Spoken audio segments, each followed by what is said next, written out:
I wanted to ask you, Ryan Grim, about what's happening with the health care debate on Capitol Hill. You cover all developments in Congress closely.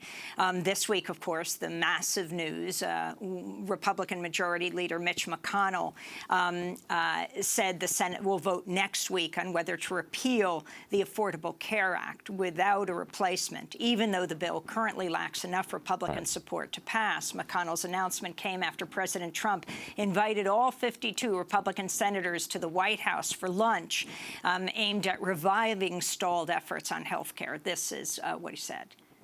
There is a large majority in our conference that want to demonstrate to the American people that they intend to keep the commitment they made in 4 straight elections to repeal Obamacare. I think we all agree it's better to both repeal and replace. But we could have a vote on either.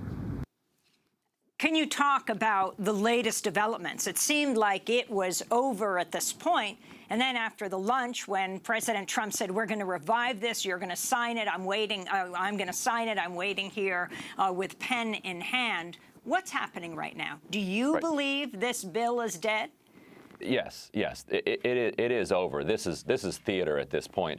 And if you look closely at what McConnell said, he said a large majority of people in our conference.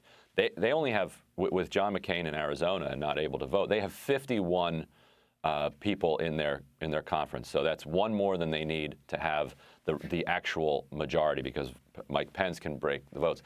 So, but what he said is they have a majority within their conference. So, in other words, they don't have a majority within the Senate, which is what you need. So what he's saying they're going to do is they're going to open debate on health care reform, and then they're going to present 2 options.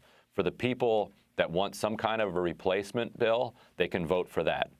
For people that want to just simply repeal it straight up, they can vote for that instead. So that allows them to get to an actual vote, which McConnell believes is cathartic and is a necessary step to put this to rest. As the House learned that when they pulled their bill and never had a vote, it felt anticlimactic. And the kind of grassroots activists were demanding some action. And so they put together a bill in the House that was never really intended to become law. It was just paper that enough Republicans could sign onto and then punt over to the Senate, where they knew it would fail. And so this is an effort to just put people on record and say, here, you had a chance to vote. Look, we had 40-some for this, we had 40-some for that. We don't have enough for either. Now we're moving on. But because Trump continues to insist on all of this theater, he has burned through weeks and weeks where he could have been doing tax reform or infrastructure or any other part of his agenda. You know, we're getting close to August, and he's still on this when we've known for months that it didn't have the vote. Ryan Grim, I want to thank you for being with us, Bureau Chief for The Intercept. We'll link to your latest piece, U.S. lawmakers seek to criminally outlaw support for boycott campaign against Israel, and your other pieces. This is Democracy Now! When we come back, it's Made in America Week.